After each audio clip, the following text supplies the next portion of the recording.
청년 대국민 소통장 청국장 111회를 지금부터 시작합니다. 반갑습니다. 반갑습니다. 재훈님 이번 주에 좋은 소식 하나 있다고. 아, 엄청나네요. 꼭 이거 언급해달라고.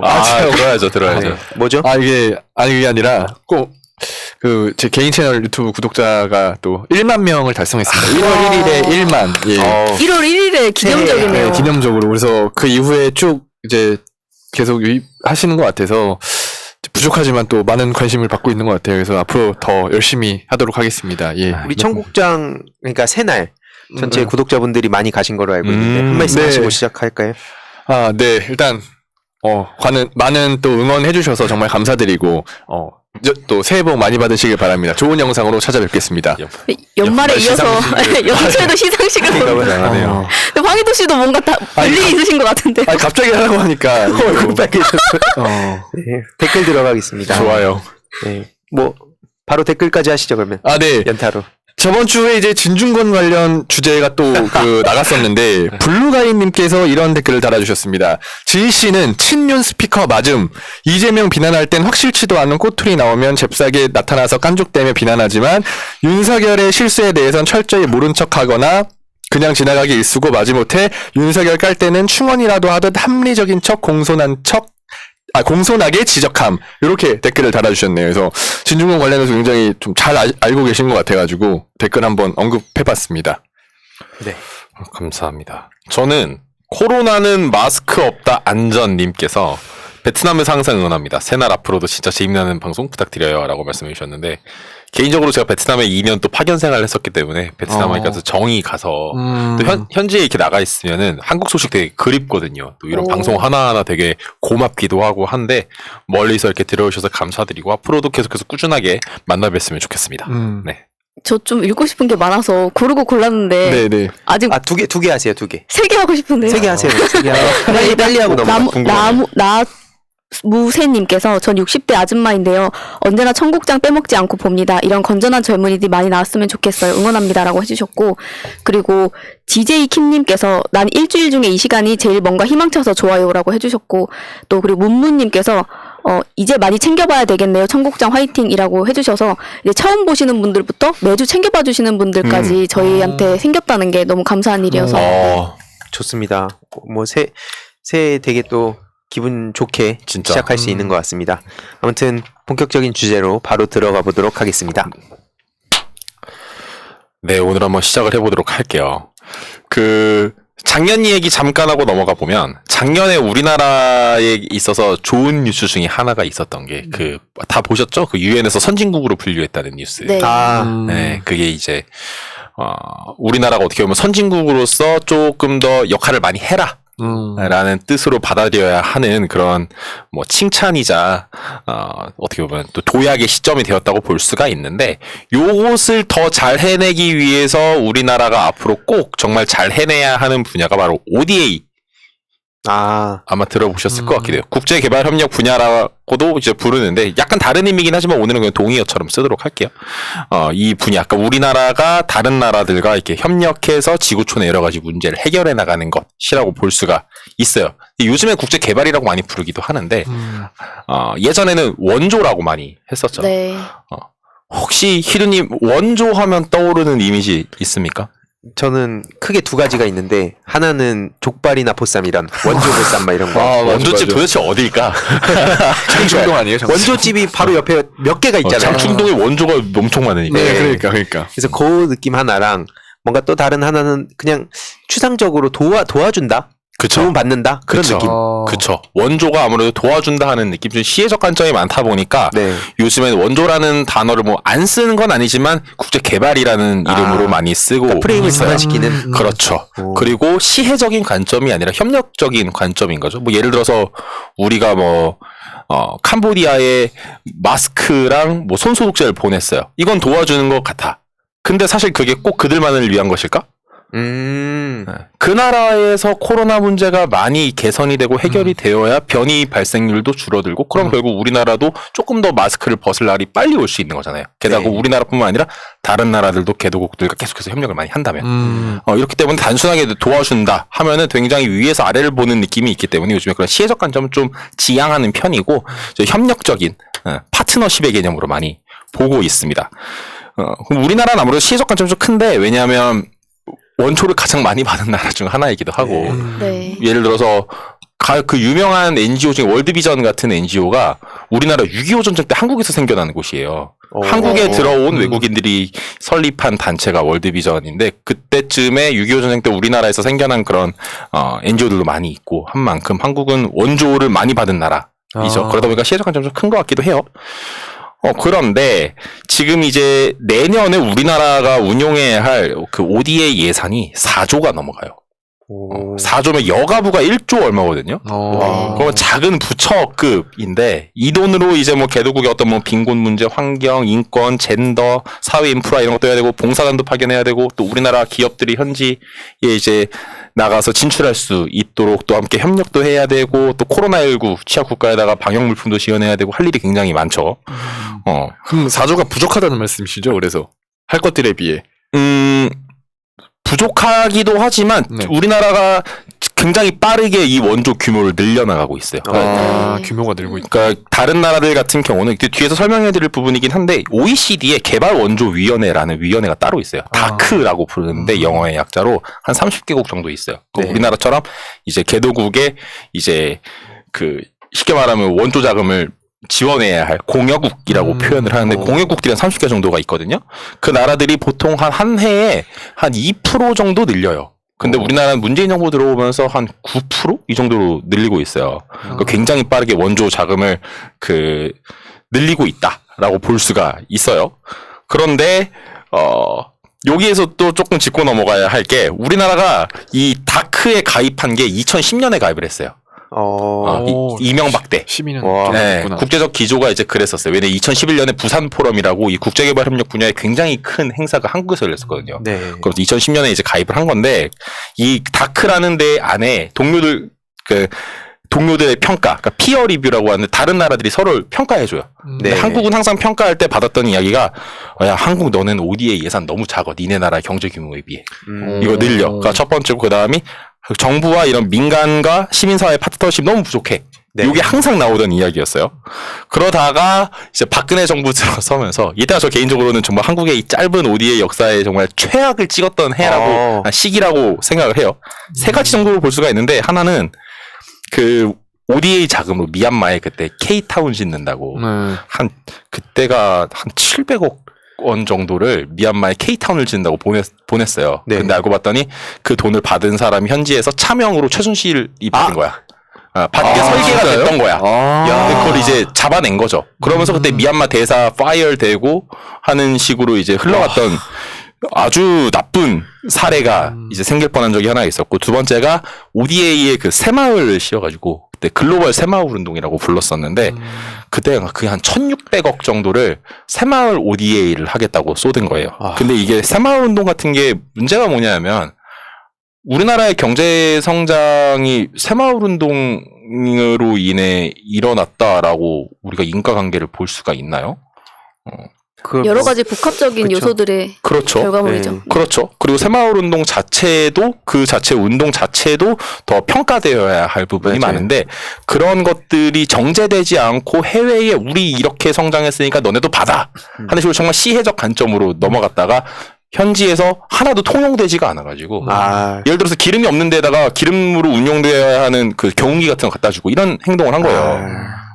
콘크리트 필요 없는데 콘크리트도 갖다 주고 우리 옛날에 시멘트 발랐던 것처럼 그런 그 새마을 운동도 있었고 또 세 번째가 그때 코리아 에이드 아마 사신 거였을 텐데 그 아프리카의 밥차 같은 거 가져가서 박근혜가 그때 저 떡볶이 같은 거 나눠주는 그 최악의 촌극 있었는데 그게 대표적인 ODA에 대한 이 국제 개발 협력에 대한 철학이 없고 어떤 사익을 추구하고 무지하고 했던 대표적인 사례라고 볼 수가 있어요. 그러다가 문재인 정부 들어서면서 앞에서 말씀드렸던 것처럼 규모도 많이 올라가고 또 이 정부와 민간 파트너십도 좋아지고 글로벌 새마을 운동도 날려버리고 그러니까 그 박근혜 씨가 박정희 재평가를 되게 원했었잖아요.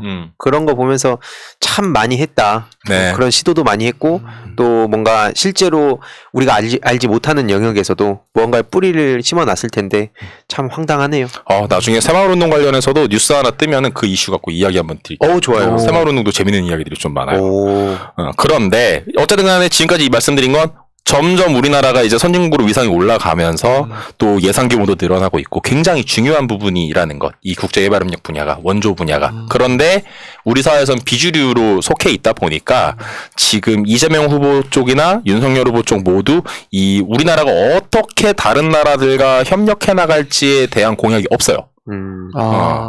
공약이 없기 때문에 조금 대신에 공약 대신에 각 후보가 이때까지 이야기해온 어떤 입장들을 조금 정리를 해보기도 했고 그래서 요구드리는 부분도 조금 있어서 네. 말씀을 조금 드려보고자 해요. 일단 이재명 후보 같은 경우는 ODA에 대해서 얘기를 할 때 뭐 기후위기 극복을 위해서 국제적 협력 또 ODA 확대가 필요하다. 그리고 또 소프트 파워로서 ODA 굉장히 중요하다. 또 우리나라가 혜택을 많이 받았었기 때문에 ODA에 대해서 관심도 많이 늘려야 된다 이런 얘기를 하기도 하고 또 경기도지사로 지내면서 경기도의 그 경기도형 평화 ODA라고 경기도에서 자체적으로 개발도상국들과 협력을 많이 했어요. 그것도 경기도 혼자 한 게 아니라 시민사회 같이 협력해서 지금도 하고 있고 네. 그런 걸 봤을 때 이제 이재명 후보 자체는 공약은 현재는 없지만 ODA에 대한 어떤 이해가 좀 있고 네.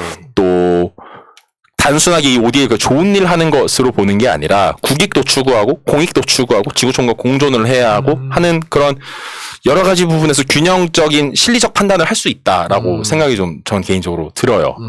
이때까지 실리적 판단을 좀 잘 해오시기도 했기 때문에 그런 기대감이 좀 있기도 한데 반면에 윤석열 후보 같은 경우는 뭐 글로벌 가치에 기여하는 세계 시민 국가가 되어야 된다.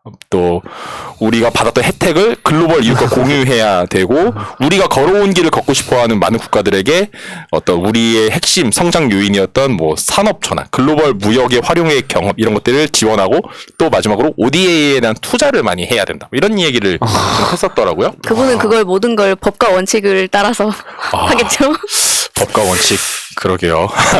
그런데 보면 이분이 이야기하시는 것들 중에 조금 위험하게 보인 부분들이 뭐냐면 앞에서 그 소개드린 부분 중에 우리가 온 길을 걷고 싶어하는 국가들에게 라는 말이 되게 걸렸는데 이게 우리가 걸어온 길을 그대로 알려주면 새마을운동 꼴나는 거라서 네. 그리고 우리가 한창 경제 성장하던 시기와 지금 개도국들의 이 성장과 번영의 환경은 너무 다르기 때문에 우린 이랬으니까 너네도 받아로 하면은 망하죠.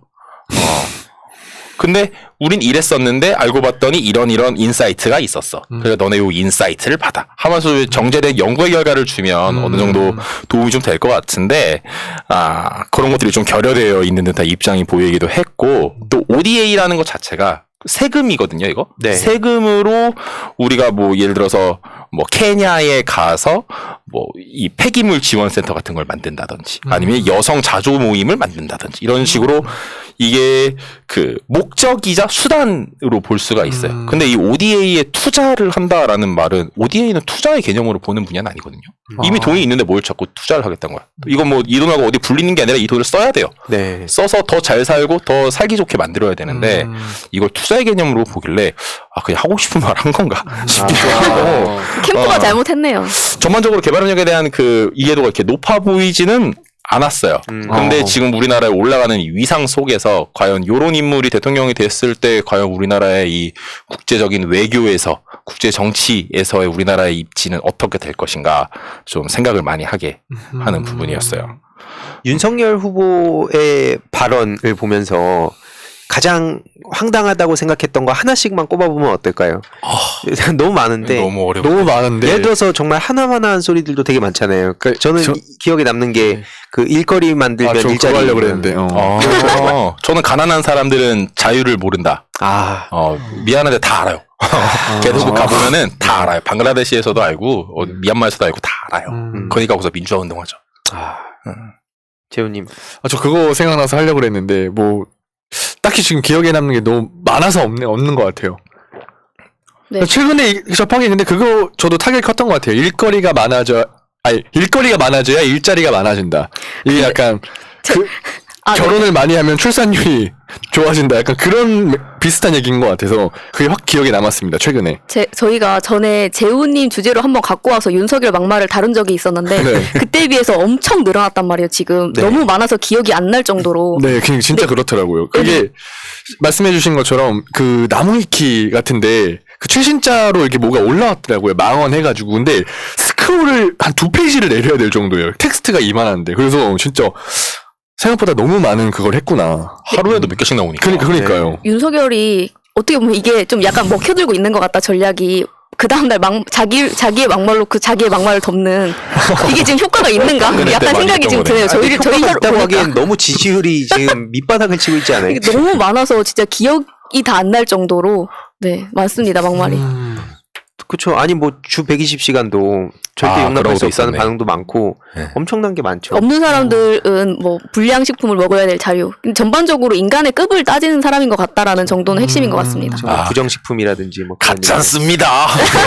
가짠다 하고 뭐 아니 웃긴 게 또 12월 연말에 뭐 큰절 한다고 쇼한다 그러더니 아, 바로 며칠 뒤에 자기 절 올리겠습니다 이러고 뭐 하는 사람인지 모르겠어요. 근데 저는 기본적으로 아까 뭐 말씀 주셨던 내용들조차도 그게 후보 패싱 아닌가 생각도 드는 게 하태경 의원이 폭로했잖아요. 그 뭐 그 에피소드 얘기하면 좀 길어지니까 뭐 이따가 시간이 더 되면 얘기하는 거로 하고 어쨌든 본인의 생각과 본인의 생각이 아닌 게 뭐 뭔지 도대체 그러니까 그걸 좀 알릴 그걸 필요가 있다고 모르겠어요. 생각합니다. 네. 그래서 토론 안 하는 건가? 네, 자기가 직접 얘기하면 이번에 족발집에서도 망신당했잖아요.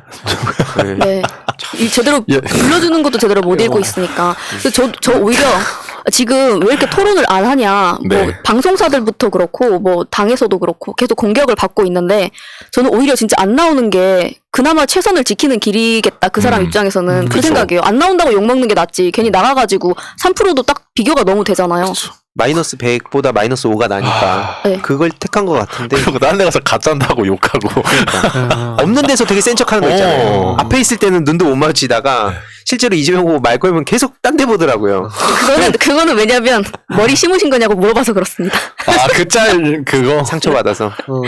아, 그런 분이 검찰총장이었던 거 생각하면 또 아찔하네요. 그럼요. 아, 그런 지금 분이 검찰총장이었죠. 근본적으로 이번에 대선이 필요 없다는 식으로 얘기를 했잖아요. 이제 헌법적인 가치나 이런 민주주의적인 가치에 대한 이해가 아예 없는 사람이고 솔직히 그러네. 그런 정도로 말하는 거면 거의 쿠데타 아닙니까? 쿠데타 얘기하면 또 그러니까. 자기 쿠데타로 이어지는데 진짜 자기 사전에 내로남불 없다 그러더니 진짜 내로남불인 것 같아요. 음. 진짜 전형적으로. 저는 윤석열 하면 사실 막말보다도 약간 내로남불밖에 생각이 안 나요. 키워드가. 아, 트럼프보다 별로 같아요, 솔직히. 네. 전 개인적으로 진짜 그렇죠. 아니 거기는 그리고 뭐 쇼잉이라도 또 잘하기도 하고 본인이 성공한 그런 사례들도 있는데 네. 이 사람은 자기 스스로 뭔가 해서 그 능력으로 성공했다고 보기엔 되게 어려운 것 같아요. 더 나쁜 건 트럼프 같긴 한데 싫은 건 저 사람이 그만해야지. 그래서 제 얘기 결론으로 넘어갈게요. 그러니까요. 아, 자꾸 지금 제 주제 얘기가 자꾸 나와서 오케이. 당황스럽습니다. 오케이. 그 결론을 내리면 사실 좀 요구 사항이 있는 건데 어쨌든 지금 대선 전이나 누가 대통령이 될지 지금 모르는 상태인 거니까 후보들에게 조금 요청 사항이 좀 있는데 일단 우리나라가 지금 말 그대로 도움을 주던 나라에서 받던 나라에서 이제 주는 나라가 됐기 때문에 예전처럼 그런 뭐 은혜 갚은 까치처럼 우리가 받았으니까 도와줘야지 갚아야지 이런 철학은 이제 안 통한단 말이죠. 진짜 리더십이 이제 필요하고 그 4조 원이 넘는 돈으로 뭔가를 좀 리더십을 발휘해야 하는데 예를 들어서 이번에 그 벌써 작년인데 미얀마 사태 났을 때 그 안에 이제 미얀마의 쿠데타이긴 하지만 사실 돌아가 보면은 다 미중 갈등이 섞여 있고 국제관계가 다 들어가 있잖아요. 그러다 보니까 우리나라가 그 전만 해도 쿠데타 전만 해도 미얀마와 동반자다. 미얀마와 협력을 이어나야겠다. 대통령도 가서 얘기할 정도로 관계를 만들어 놨음에도 불구하고 미얀마의 그런 사태가 터지니까 갑자기 숨었어요. 안 보여요. 이건 리더십이 아니죠. 네. 미국이든 중국이든 국제사회가 어떻게 되든 간에 우리가 우리의 목소리를 내는 것 자체가 리더십이기 때문에 앞으로 이런 목소리를 내는 게 굉장히 중요한데 그것은 우리가 남들과 어떻게 협력해 나갈지에 대한 철학이 일단 선 상태에서 좀 가능한 것 같아요.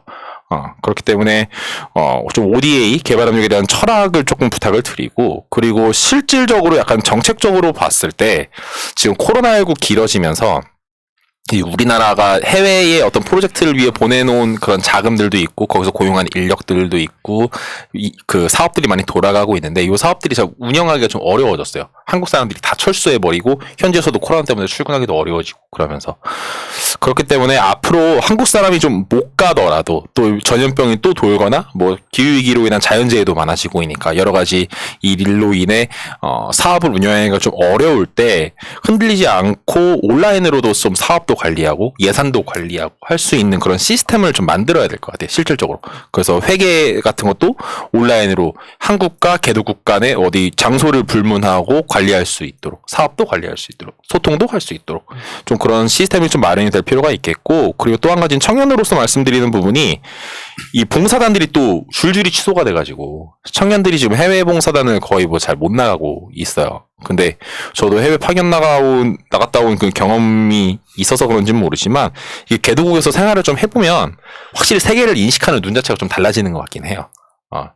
그동안에 내가 살아왔던 환경과도 너무 다르기 때문에 청년으로서 더 긴 시간을 살아가야 하는 사람으로서 가져야 할 안목이 좀 생기는 편인데 지금 우리나라가 리더십을 발휘해야 하는 국제사회의 어떤 일원이 된 상태에서 봤을 때 우리가 지금 처한 어떤 여러 문제들, 뭐 기후위기, 뭐 젠더, 또 글로벌 경제 등등 지금 문제들이 다 국내에서만의 문제가 아니라 세계에서 글로벌하게 일어나기 때문에 글로벌한 감각을 지니고 있지 않으면 문제를 해결하기가 굉장히 어려울 것 같거든요. 근데 그것들을 청년들이 어떤 입문의 장으로서 봉사단 같은 것도 많이 활용을 했었는데 그것도 지금 못 가고 있는 상황이 돼버린 거예요. 네. 그런 것들도 좀 고려를 해서 좋습니다. 청년들에게 기회를 많이 좀 줄 수 있는 실질적인 공약들이 좀 나왔으면 좋겠다. 좀 그런 약속이 있으면 좋겠다 싶은 말씀을 드리고 싶습니다. 네. 아무튼 오늘도 또 유익한 내용이었고 이걸 기반으로 또 계속 다룰 주제인 것 같습니다. 네. 좋습니다. 네. 바로 이어서. 네. 제가 이제 항상 저 주제 마무리 할 때마다 일주일만 있어도 윤석열의 어떤 논란이 엄청 많아질 것이다라고 항상 예측을 하는데 네. 역시 이번 주도 큰 일들이 좀 여러 개가 있었어요. 그래서 관련해서 온라인 커뮤니티의 반응이나 어떤 그런 상황 관련해서 좀 말씀을 드려볼 예정입니다. 오늘 세 가지로 나눠서 준비를 좀 해봤는데요. 첫 번째는 윤석열 게임 인터뷰가 있었죠. 인터뷰를 하면서 이제 게임 중독 질병화 코드를 옹호하는 듯한 입장으로 인터뷰를 해서 또 논란이 됐었고 그 다음에 아까 말씀 주셨던 대로 하태경 씨가 여기서 갑자기 튀어나와서 윤석열 선대위에 유감을 표명하고 그러면서 윤석열 패싱을 주장해서 또 그 태도대로 욕을 먹고 있는 그런 상황이었고요. 네. 그 다음에 이재명 후보 관련해서 윤석열이 이런 얘기를 또 했었어요. 맨날 눈물의 큰절이냐 정말 못 봐주겠습니다 라고 하고 다음 날에 또 무릎 꿇고 차라리 서서 죽겠다. 무릎 꿇고 살기보단 서서 죽겠다. 이런 발언을 한 다음에 바로 또 새해 구두 벗고 절하는 모습. 그러니까 이런 부분에서 이제 내로남불이라는 얘기가 계속 나오는 것 같아요. 그래서 또 추가적으로 웃겼던 부분이 이제 새해 때 청년의 마음을 얼마나 사로잡을까 해서 윷을 던졌는데 이제 백도가 나와요. 네. 그러면서 이게 엄청난 그 짤이 한 3초짜리 짤이거든요. 그게 또 커뮤니티에 급속도로 퍼지면서 조롱이 시작된 거예요. 그러니까 그 정도로 그러니까 비난의 목소리가 높았다고 보시면 좋을 것 같고 네. 두 번째는 이제 아까 또 얘기가 잠깐 나왔지만 족발집 영상. 그게 진짜 저는 진짜 레전드라고 봅니다. 이게 그러니까 이 유튜브를 제가 하면서 이 키워드 분석표 나오잖아요. 거기를 봤을 때 족발집 또는 윤석열 족발 이 키워드로 검색된 그 비율이 엄청 많더라고요. 그만큼 사람들한테 많이 퍼져서 그 상에서 검색을 해서 막 들어온 사람도 많은 것 같아요. 그래서 좀 말씀을 이어가자면 다들 보셨을 거라고 생각해서 자세한 내용을 생략하고 반응만 좀 말씀을 드릴게요. 아니 무슨 후보가 자신의 공약을 읽으면서 이해하려고 하냐. 이런 반응이 굉장히 많았어요. 스터디하는 건가?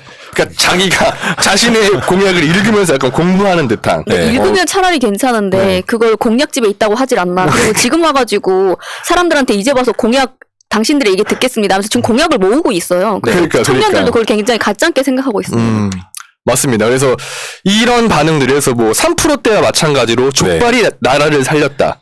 이런 유행어까지 지금 생기고 있고 사실 이 족발집부터는 진짜 이 윤석열을 지지하는 엠팍에서조차도 사실은 옹호하는 글을 찾아보기가 힘들었습니다. 굉장히 저는 심각한 거라고 보거든요, 그게. 그래서 이런 부분이 굉장히 또 지지율에 큰 타격이 올 것 같아요. 그리고 이 족발집 사건을 이후로 또 윤석열이 모든 일정을 취소하고 그 김종인이 이런 인터뷰한 게 또 기사에 나왔더라고요. 윤석열의 명성교회 일정과 이 족발집에서 방가 임대료 공약을 더듬더듬 읽는 장면이 선대위 텔레그램 방에서 논란이 된 후 격분했다. 김종인이 이걸로. 어허. 그래서 바로 이제 다음날 연기라도 잘해라. 네, 그렇죠.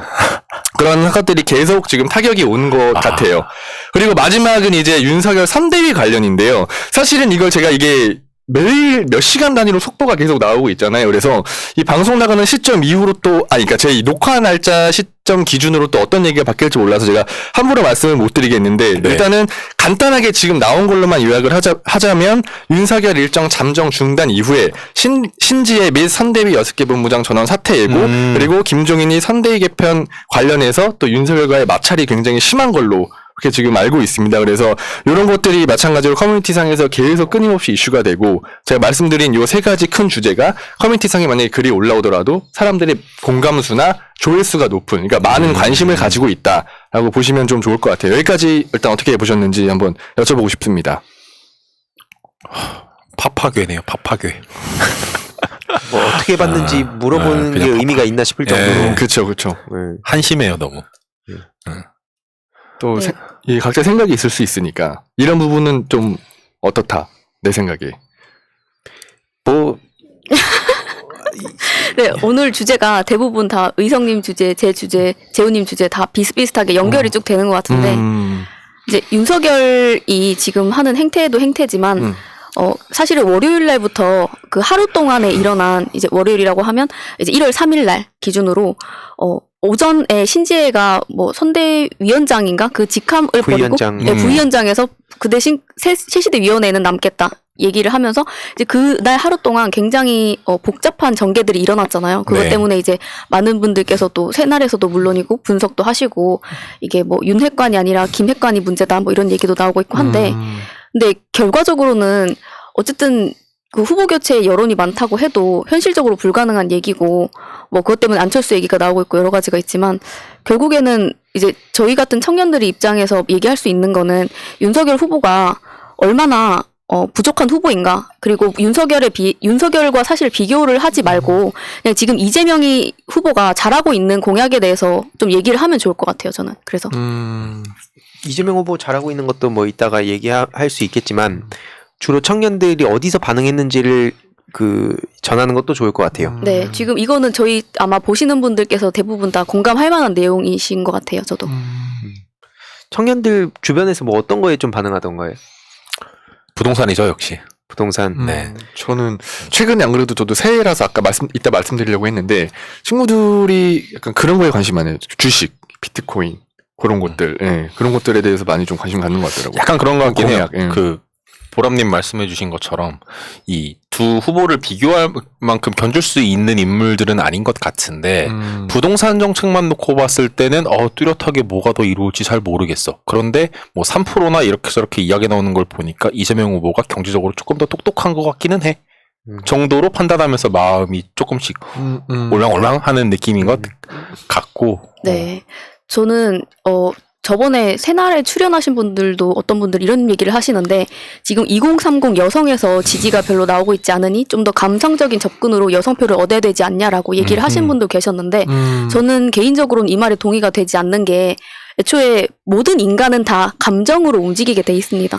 그래서 이게 남자 여자 따질 문제가 아니라, 그리고 어떤 전략을 가지고 공략해야 될지를 좀 더 살펴봐야 될 것 같은데, 예를 들면 뭐 이번에 산부인과 이름을 뭐 여성의학과 이런 식으로 네. 바꾸는 거라든지, 아니면 뭐 낙태 그 수술을 하는 거에 있어서 임신 중지에 대해서 의료보험을 적용하는 거, 이런 거가 사실은 뭐 여성 정책이라고 하기보다는 그냥 의료보험을 점점 확대해 나가고, 지금 공공 의료를 확대해 나가고 있다고 하는 게 지금 이재명 후보의 기조거든요. 그래서 이런 부분들이 저는, 그리고 개인적으로 뭐 여성 정책이다, 아니면 남성 정책이다, 청년 정책이다, 저는 이렇게 이름 붙이는 것 자체가 좀 별로이지 않나 하는 생각이 좀 많이 듭니다. 그리고 아까 이거 막 감성적인 접근이 남성에게도 여성에게도 먹힌다고 말씀을 드렸는데, 이번에도 어떤 걸 보고 느꼈냐면, 이제 저는 거기에 대해서 별로 공감하지 못했지만, 그 남성들이 이번에 소비에트 그 게임 관련된 음악을 BGM으로 깔아서 이재명 후보가 후보 공약을 얘기하는 그 영상이 있었는데, 이걸 보고 이제 뭐 fem코라든지 젊은 남성이 많이 들어가는 커뮤니티에서 반응이 굉장히 좋고 뭐 유튜브에서도 반응이 굉장히 좋거든요. 근데 이게 예를 들어서 뭐 만약에 진짜 뭐 이성적으로 공략만 보고 판단을 했다면 애초에 그 영상만 보고 넘어왔어야 되는 거죠. 하지만 그게 아니라 감성적인 부분에 터치를 했기 때문에 저는 거기에 대해서 반응이 있다고 보는 거거든요. 근데 그럼 여성들도 뭐 그 부분에 있어서 그렇게 감정적으로 호감이 가진 않지만 다른 부분이 분명히 있을 것이다라고 보고 어디에서가 있는지를 좀 살펴보는 게 중요하다. 무조건 여성이라고 해서 예를 들어서 뭐 크리스마스에 뭐 좋은 옷 입고 앞에서 좋게 모습을 보이고 이런 걸로 사실은 뭐 감정이 변하지 않거든요. 이 좋아하는 뭐 애정도랄까, 네 누구를 지지하게 되는 거에 있어서는 오히려 더 그렇지가 않다, 네 생각됩니다. 그렇죠. 뭐 또 단정지어서 얘기하기는 어렵고 누구는 공략만 보고 평가한다고 하는 사람이 있을 수 있으니 그 가능성이 높다라고 하는 게 좋지 않나 싶긴 해요. 저는 예. 네 이번에 딱 그 사례가 좋았던 게 탈모계의 반응을 보면 공략을 보고 하는 게 저도 그런 부분도 있고 물론 또 감정적인 부분도 있고 섞여 있는 거죠. 감성이 더 앞선다라고 저도 생각은 합니다. 네. 근데 감성만 본다고 하면 자칫 그렇죠. 물론 네. 감성만 보고 판단할 수 있는 영역은 아니고요. 근데 그게 가장 많이 확 움직이긴 하죠. 뭐 예를 들어서 I Believe 그거 그런 것들. 저는 주로 아까 탈모계 말씀 주셨는데 그리고 나서 바로 이재명 후보 본인이 영상 올라온 게 있어요. 네 맞아요. 그거 보면서 와 진짜 사람들도 탁월하다. 그냥 이재명 후보를 싫어하던 사람도 뭐 저렇게 빨라? 와, 이게 진짜 이 온라인 여론을 어떻게 빠르게 캐치하는지를 그 기존 정치인과 다른 모습을 보여줘서 전 거기에 기대감이 같이 있다 봐요. 효능감, 맞아. 기대감, 일체감 이런 것들이 엄청나게 지금 이재명 후보로 몰리고 있는 상황인데 윤석열 후보는 지금 심지어 잠수탄 상황이죠.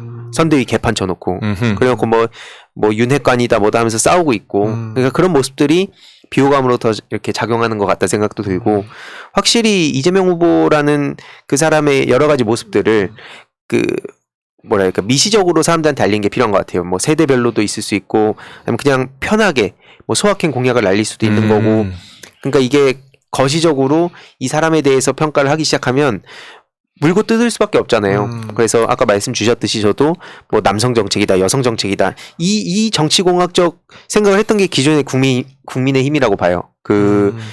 신지혜 씨를 영입해서 여성표, 네. 이준석 대표로 뭐 남성표.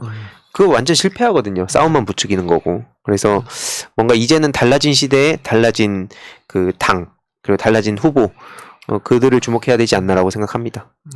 네, 확실히 네, 좀 독특한 캐릭터의 후보인 것 같아요. 이재명 후보가. 왜냐하면 이 보통은 뭐 사람 같다, 인간 냄새 난다, 뭐 약간 그런 식의 매력이 뿜어져 나오길 많이 했는데 그냥 유능함 자체가 그냥 매력이 되는 사람?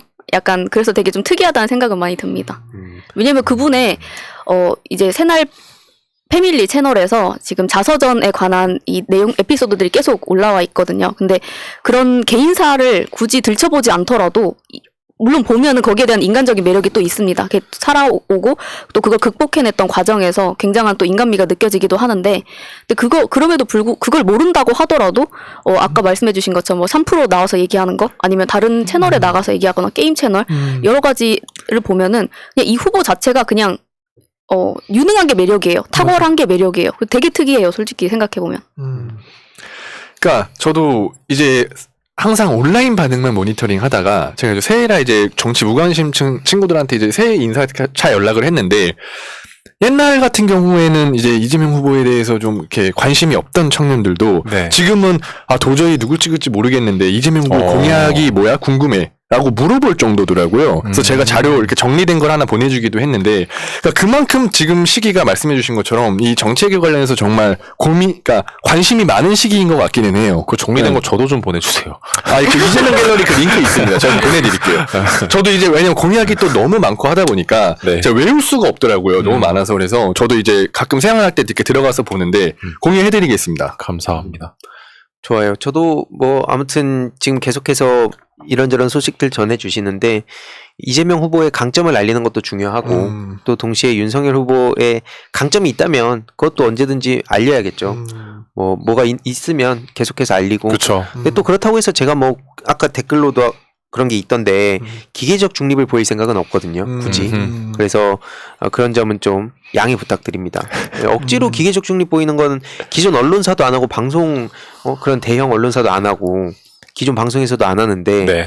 그걸 뭐 이런 채널에 와가지고 그런 거 요구하는 거는 글쎄요 그 자체가 기울어진 운동장을 극복할 수 없는 길이라 생각합니다. 아무튼 끝났나요? 네, 그래서 조금 마무리하는 측면에서 말씀을 드리면 이제 아까 그 탈모 그 말씀해 주셨는데 제가 탈모계를 모니터링 했는데 진짜 좀 특이한 반응이 있었던 게 원래 옛날 같으면 이재명 후보한테 막 포퓰리즘 아니냐 이런 반응들이 있었을 거라고 예상했거든요. 근데 되게 신기한 게 뭐라고 말이 있었냐면 심지어 포퓰리즘이어도 이런 생각 자체가 정말 천재적이다. 이제 이런 반응이 나오기 시작했어요. 그러니까 그만큼 좀 사람들이 많이 반응을 하고 움직이는 것 같아요. 그래서 이런 시기에 이제 정책이나 이런 것들을 잘 녹여내서 또 많은 시민분들에게 전달하면 그러니까 좋을 것 같고요. 반면 지금 윤석열 같은 경우는 이제 선대위마저 잡음이 이렇게 많고 솔직히 개판인데 만약 대통령이라도 되면 진짜 나라가 어떻게 될지 되게 끔찍하더라고요. 그래서 심지어 이런 것도 이제 짧게만 말씀드리면 지금 이제 극우 유튜버들 구독자가 많은 극우 유튜버 뻑가나 가세형끼리 지금 서로 또 저격하고 난리가 났더라고요. 그래서 아무튼 그만큼 지금 진짜 혼돈 속인 것 같아요. 이 모든 상황이 국힘 쪽이. 그래서 앞으로도 계속 소식이 많을 것 같으니까 여러분들께 정리해서 전달해 드리도록 하겠습니다. 네.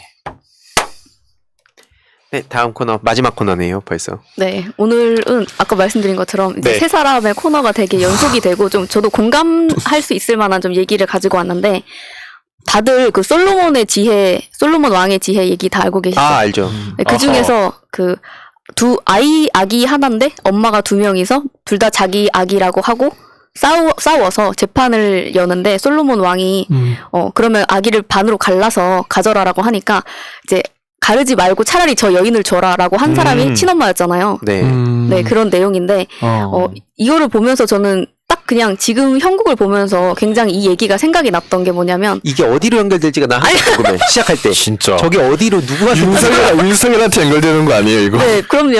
윤석열이 왜냐면 처음에 이재명 후보가 50조 이 지원 얘기를 했을 때 네, 그 저쪽에서는 100조를 갑자기 툭 던지는 거예요. 그러면은 알겠다. 당신들 얘기 다 받고 그러면 국민들이 힘드니 100조 당장 하자라고 했더니 그때 와가지고 뭐 당선되면 얘기다 이렇게 또 발을 빼죠. 그리고 뭐 나중에는 또 가가지고 윤석열이 한다는 얘기가 공약이란 게 다 그런 거다 이렇게 얘기를 하잖아요. 네. 근데 이게 어떻게 보면은 이 시민들, 국민들이 지금 코로나 때문에 엄청 힘들고 자영업자분들께서 꽤 여러분이 지금은 또 돌아가신 상황이고 근데 이재명 후보가 그래서 그런 시민들을 생각하는 마음을 그리고 국민들을 어떻게 보면 볼모로 잡고 이 사람들이 정치 표 계산을 하고 있는 거잖아요. 그래서 저는 이 사람이 진짜 계모 같다. 이 윤석열이 계모 같고 이재명 후보가 친엄마 같다. 그런 생각이 많이 드는 거예요. 이 상황이 빗대어져서 생각을 해보면. 그래서 지금 이번에 근데 또 항상 저는 생각하는 게 여기서 보이는 게 뭐냐면 더 사랑하는 쪽이 그리고 더 절실한 쪽이 약자가 될 수밖에 없는데 이재명 후보가 지금 약자의 모습이랄까? 항상 자기가 양보하면서 지금 행보를 보이고 있는데 예를 들면 민주당에서 지금 윤석열 캠프에서 보이는 모습 같은 것이 지금 이재명 캠프에서 보이면 언론에서 지금 가만히 있질 않을 거예요. 근데 이재명 후보가 당선이 되고 나서 예를 들어서 추미애 당시 후보라든지 뭐 정세균 후보 그리고 이낙연 후보까지 지금은 굉장히 품는 포지션으로 가져가고 있고 그 정책들도 다 받아서 연속성을 가져가려고 하고 또 내부에 저도 뭐 간간히 들은 거지만 인사라든지 뭐 여러 가지가 굉장히 조율이 되고 굉장히 원팀으로 협력적으로 가고 있다고 얘기를 들었거든요. 근데 이것이 어떻게 보면은 내가 이겼으니까 내 마음대로 할래라고 하는 포지션이 아니기 때문에 가능한 원팀이라고 생각이 들고 그리고 또 지지자분들이 요즘에 보면은 이 후보가 지지율이 올라갈수록 진짜 이렇게 잡으면 꺼질까 불면 날아갈까 엄청 조심을 많이 하세요. 이렇게 절대 고개 들지 말고 항상 방심하지 말고 안심하지 말고 그렇게 조심하라고 또 어떤 분들께서는 심지어 그래서 이제 패널들이 방송할 때 웃으면 웃지도 말라고 하시는 분들도 계실 정도로 네 근데 그 심정은 이해가 가요. 맞아요. 어떻게 만든 지지율인데 제가 그때 생각나는 건 뭐냐면 당시에 2017년도 당시에 대선에 그 문재인 대통령을 찍은 도장들이 보면은 다 이렇게 막 찍은 게 아니라 혹시나 틀려서 옆에 튀어나갈까봐 정중앙에 엄청 정성스럽게 도장을 찍었다는 그런 그 일화가 생각이 나거든요. 그런 것처럼 이제 지지자분들의 이런 절실한 마음도 생각이 많이 나는데 그러니까 저는 말씀드리고 싶은 게 지금 이재명 후보 같은 경우에는 아까 말씀드린 것처럼 이 시민을 생각하는 마음으로 계속 소확행 공약을 내고 있잖아요. 예를 들어서 전국민 재난지원금도 앞에 말씀드린 것처럼 이건 소확행은 아니지만 계속 지금 얘기가 나오고 있고 그리고 뭐 공공의료 확대해서 네. 지금 전국민 주치의를 하겠다라고 오늘인가 발표가 났고 그리고 공공산후조리원 확대하고 그리고 임신 중지에 이어서 아까 말씀드린 것처럼 탈모에도 건강보험 적용하겠다 등등 굉장히 세심하고 국민들을 생각하기 때문에 낼 수 있는 그런 정책들을 지금 내고 있는 반면에 윤석열이 지금 하고 있는 걸 보면 사실은 이 사람이 하는지 아니면 다른 누군가의 목소리인지도 사실은 몰라요. 뭐가 됐든 문제인 상황인 거죠. 왜냐면은 뭐 김핵관이 뒤에서 조정을 하든 아니면 네. 본인 입에서 나오는 소리든 이거는 뭐로 해도 잘못된 상황이니까. 근데 그런 걸 봤을 때 이 사람이 보이는 모습이 예를 들어서 엄청 이게 너무 절실하고 절박해서 내가 약자의 포지션으로 당신들의 모두를 품겠다라고 하는 그런 행동이 절대 보이지가 않잖아요. 지금 보면 계속해서 김종인도 영입하기 전부터도 계속 싸워왔어요. 어떻게 보면은. 그러다가 지금 영입했는데 지금 오늘도 또 배제하겠다고 얘기가 나오고 있고 이준석한테 하는 거 보세요. 이 청년들을 생각하면은 절대 할 수 없는 행동이거든요. 그런 그냥 것들도. 2030 남자들 표 가져오는 수단으로서밖에 생각 안 하는 거죠. 그럼요. 근데 데려와가지고 또 하는 모습이 이준석한테 그런 식으로 행동을 하다 보니까 그러니까. 오히려 또 깎아먹게 되고 수단으로도 생각 안 하는 것 같아요. 그렇게 하는 거 보면. 끔찍해요, 진짜 솔직히 말하면. 맞아요. 네 그래서 저는 친엄마한테 가야 되지 않겠냐 그런 생각이 들어서 네, 가지고 결론은 왔습니다. 그거구나. 네. 또 그러네요. 이게 그렇게 연결돼서 쭉 스토리가 가니까 재밌어요. 이제 뭐가 나오고 이게 누구로 연결될까? 어떤 스토리로 연결될까? 이게 쓸쓸합니다. 네, 지금 오늘 앞 시간에 이 정권 재창출을 위한 싱크탱크에서도 이상구 위원장님 소개를 해주셨는데 네. 이제 21년 작년이죠.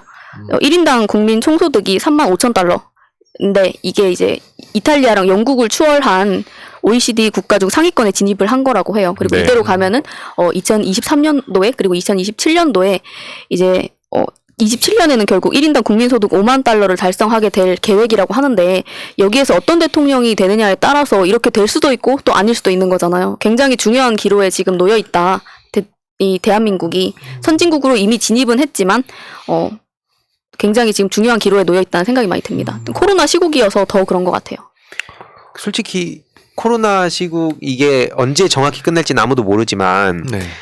양극화 문제 이거는 반드시 해결해야 된다. 이대로 그냥 방치돼서 쭉 가면은 그럼 정말 큰일 난다라는 생각을 갖고 있는데 윤석열 씨는 전혀 그거에 대한 고민조차 안 하고 있는 것 같고 자기들끼리 그냥 권력 다툼에 눈먼 것 같고 코스피 5천 이번에 이재명 후보의 네. 그 딱 워딩이 많은 그 주식인들한테도 뭐 꼭 주식인들을 넘어서 그냥 시민들한테도 굉장히 확 와닿았던 입장이었던 것 같아요. 근데 또 결국에는 그 아까 하태경 의원 잠깐 얘기했지만 이 하태경 의원이 지금 저렇게 얘기한 게 저는 그냥 넘어가서 안 된다 보는 게 여태까지 썼던 SNS 글들 뭐 그다음에 서면 인터뷰 내용 네. 이런 것도 다 그럼 뜯어봐야 된다는 거 아닙니까?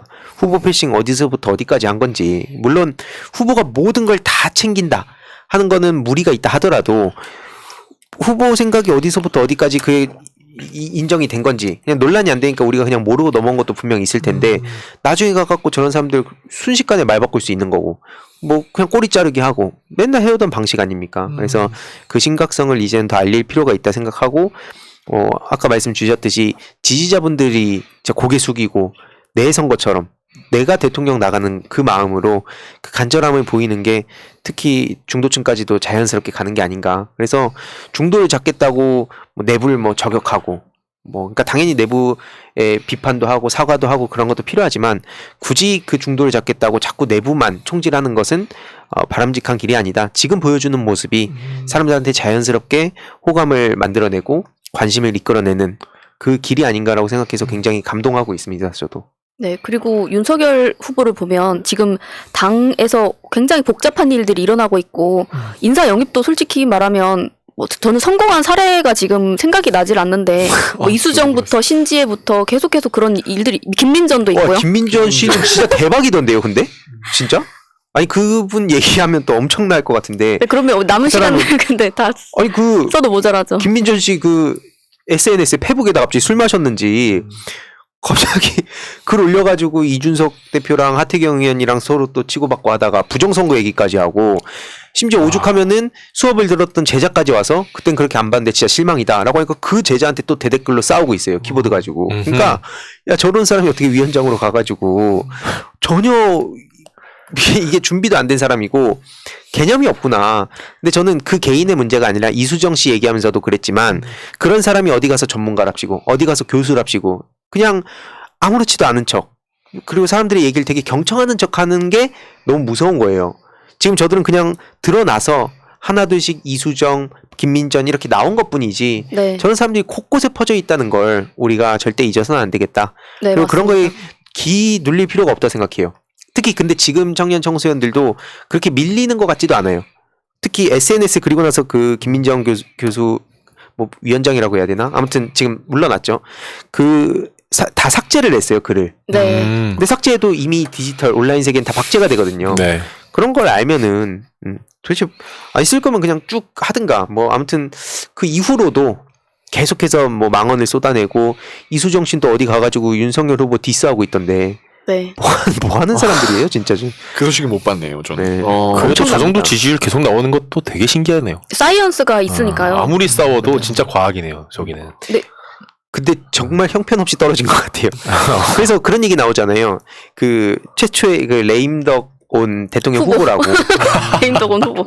뭐 물론 뭐 방기문 씨도 있었고 하지만 참 진짜 대단합니다. 네, 이거만 봐도 본인이 자기가 모르는 분이야 남들한테 인사해서 맡기겠다고 했는데 이런 꼴이 나르게 되는 거예요, 사실. 그러니까. 그런데다가 정부 인사 실패라고 맨날 욕하더니 그 중에 제일 큰 게 본인이면서. 전두환이 정치는 잘했다 할 때 얘기했던 거. 네, 그렇죠. 그래서 그런데다가 당 내부도 제대로 규합하지 못하고 조정하지 못하면서 어떻게 한 나라를 그렇게 할 생각을 하는지 정말 깜냥이 안 된다 생각하고 있습니다. 저는 말씀하시죠. 오, 가위바위보 하실래요? 아니, 그러니까 저는 이게 되게 궁금한 게 지금 이준석이랑 윤석열이랑 김종인이 셋 다 지금 틀어진 거잖아요. 어떻게 보면 그 갈등이 되게 심화가 되고 과정에서 선대위 여러 그 본부장들도 사퇴를 하고. 아니요 셋 다 틀어졌다고 보기는 좀 그러니까 어렵고. 그러니까 이 마찰이 계속 있는 거잖아요. 윤석열 뭐 한번 얘기해 보세요. 그러니까 윤핵관 대 이핵관 이 구도가 아닌가요 지금? 이해관에 그럼 김종인 씨가 아니야 그건 아니지. 아니 그러니까 제가 이 구도가 되게 헷갈려가지고 한번 여쭤보는 거예요. 이게 그러니까 뉴스 기사를 보면 맨날 수정이 되고 삭제가 되고 하더라고요. 그래서 이 구도가 지금 정확히 어떤 식으로 되고 있는 건지. 아니 그 정확한 구도에 대해서는 다들 뭐 이런저런 얘기는 있지만 네. 기본적으로 이준석 김종인 씨가 같은 범죄에 있고 크게 보면 윤핵관이 저쪽에 있고 크게 보면 지금 그렇게 나뉘어 있고 뭐 별도로도 뭐 여러 가지 얘기는 나오고 있는데 거기까지 얘기하진 않겠습니다. 아 예.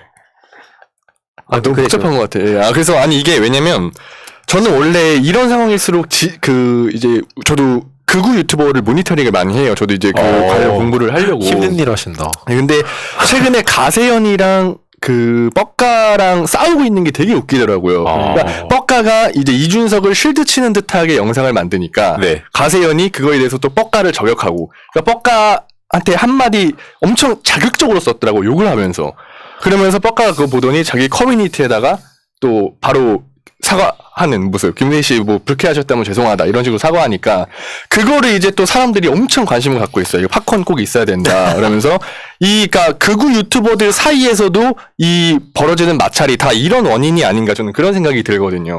그래서 잠깐 말씀드려봤습니다. 자, 앞으로 우리나라를 어떻게 더 다 같이 잘 살 수 있게 만들어갈지에 대해서 하나의 고민도 없는 얘기들만 골라서 하네요, 진짜. 그렇죠. 최근에 이재명 후보 공약도 건드리고 항상 그래왔죠. 그냥 기승전 뭘 하든 그냥 지나가다 누가 넘어지면 그걸 또 문재인 대통령 욕하는 대로 다 끌고 왔던 그 영향력이 특히 젊은 층에 엄청나기 때문에 지금 청소년들한테도 그렇고 그래서 그거에 대한 대응은 전 필요하다 보는데 가끔씩 그런 분들 계세요. 뭐 재훈님이 지금 진중권 씨에 대해서 또 밀착마크 하겠다고 얘기했는데 그거를 가만히 방치를 해둬서 그러니까 무시가 답인 경우가 있다고 보고 크게 봤을 때 무시가 답이 안 되는 경우가 있다고 봐요. 네. 근데 저는 진중권 뭐 아까 뻑가 가세연 이런 채널들은 무시한다고 이게 없는 게 되는 상황이 아니라고 보거든요. 그럼 저도 그래서 그렇게 그걸 좀 그 교통 정리를 좀 한 다음에 그 다음에 우리가 대응을 하는 전략 전술을 짜는 게 필요하다 보는데 확실히 그 뻑가 같은 채널들 거기에 대해서 근데 그 또 약점들이 있잖아요. 그래서 그런 그들이 말하지 못하는 것들 왜 그들이 그렇게 할 수밖에 없는가 이거에 대해서 우리가 좀 현명하게 대처를 하면 좋을 것 같고 그 대처하는 누군가를 뭔가 너 굳이 그런 거 할 시간에 딴 거 해라라고 하기보다는 그 채널마다의 역할도 있고 그 개개인의 또 그 어떤 그렇죠. 역할이죠. 역할이 제일 중요하기 때문에 그걸 좀 존중해 주셨으면 좋겠다는 말씀을 드리고 싶습니다. 일단 당장 그냥 그 상황 조금만 더 정리를 해보면 가세연에서 뻑가한테 대놓고 병 X라고 하면서 욕까지 했어요. 그러면서 심하게 그게 얘기했더라고요. 그 말을 한 이유가 이준석 대표가 또 옛날에 했단 말이다 하면서 이거 비꼰 거거든요. 그걸 여러 가지가 함축 들어가 있는데 그 욕설해도 넌 나 고소 못 하잖아. 왜? 너 고소하면 네 신상 바로 드러나는데 너 그 감당되겠어? 그럼 이제 그 뻑가 입장에선 선글라스 끼고 신상도 공개 못 하고 계속 그렇게 엄청나게 이목을 끌어왔는데 누군진 모르는 상태에서 누군가를 고소하는 순간 자신의 신상이 드러나니 그게 그 사람의 약점인 거죠. 그래서 그걸 알고 엄청 도발적으로 그냥 누가 봐도 진짜 열받아서 당장 법적 대응에도 할 말 없을 정도로 했지만 못한다는 거 아니까 또 저런 거고 막 그런 여러 가지 요소들이 있어서 저도 그런 유튜버들에 대해서 예전에 헬마우스란 채널이 되게 큰 역할을 했었다고 보고 또 지금 제가 다 맡아달라고 하신 분들 가끔 계신데 그걸 또 제가 다 맡아버리면 오히려 그들의 몸집이 커지는 경우도 있고 오히려 제가 누군가를 떨어뜨리는 경우가 있고 떨어뜨린 경우는 대표적으로 진중권 씨가 있죠. 그래서 개나 소나라고 얘기한 순간 전 게임 끝났다 생각했습니다. 실컷 자기가 그렇게 몸값 키워놓더니 개나 소나라고 하면서 그다음부터 대꾸도 못하고 있잖아요. 대꾸하는 순간 앞으로 저랑 계속 휘말리면은 이젠 진짜 돌아갈 길이 없다고 봐요. 그래서 뭐 재호님이 마무리 해주신다고 했는데 아무튼 그렇습니다. 그래서 그런 역할들 앞으로 좀 맡아주실 것 같다. 그런 거죠. 네, 그러니까 다양한 포지션이 필요한 것 같아서 이런 말씀을 드린 거고 왜냐면은 실제로 그런 의견도 많더라고요. 뻑가 가세연이 언제까지 저렇게 해야 되냐. 보기 싫다라는 사람도 있고 반대로 와 저런 사람한테 우리가 대응할 논리는 없나? 막 그런 사람도 그러니까 그런 분들도 계신 것 같아요. 그래서 저도 요즘 굉장히 모니터링을 하고 있습니다. 그래서 관련 소식도 전달해 드리도록 할게요. 네. 그래서 이슈 레벨업 구독해달라는 거죠. 또 그런 얘기까지는 아니지만, 네, 아무튼 최대한 저도, 예, 한번 열심히 해보겠습니다. 네. 네, 좋습니다. 혹시 그러면 네.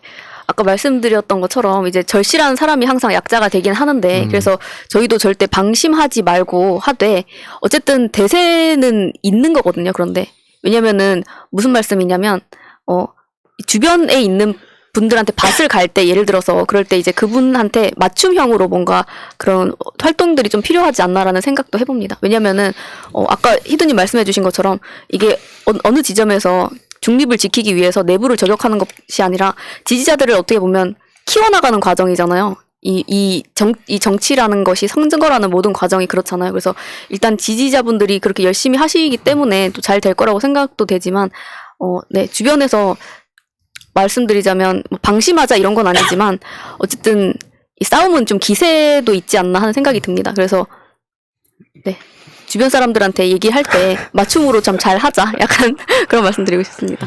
그 하나 부탁드리고 싶은 게 이 이재명 갤러리나 뭐 팸코나 이런데 젊은 층들이 굉장히 탄력을 받았잖아요. 네. 거기 가서 굳이 뭐 잘한다고 칭찬할 필요도 없고 거기 가서 뭐 이런 부분은 좀 막 팩트를 교정해줄 막 그럴 필요도 없고 그 흐름 안에 그냥 재미있어서 탑승하는 사람들도 있고 뭔가 끌어올라서 효능감을 느껴서 거기도 여러 가지 요인으로 뭉쳐있기 때문에 그건 그냥 그거대로 냅두고 우리 각자의 역할을 찾아가고 뭐 그런 차원에서 말씀 주신 거로 이해하면 되겠죠. 네. 그래서 우리는 전혀 뭐 이렇게 꿀릴 거 없다, 당당하다, 이재명이라는 사람 자체가 자신 있다 하는 그런 모습들을 보여줌으로써 자연스럽게 무관심층이나 뭐 중도나 이런 분들한테도 다가가자. 그 각자의 그 방식대로 뭐 그런 얘기로 마무리하면 될 것 같네요.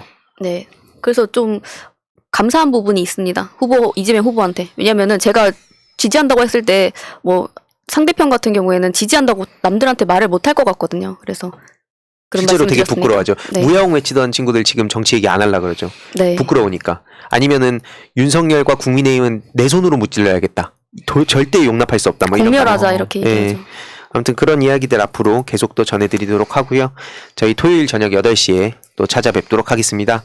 오늘 청국장 시청해주셔서 감사합니다. 감사합니다. 현재로 저들을 물리치자. 바이러스에게는 마스크가 없다. 어서 가자 바이러스보다 먼저. 그러니 내일보다 먼저 가자. 우리들의 쉬게 하자. 설령 그것이 내일이라 해도 현재로 저들을 물리치자. 바이러스에게는 마스크가 없다. 어서 가자 바이러스보다 먼저. 바이러스에게는 마스크가 없다. 어서 가자 바이러스보다 먼저.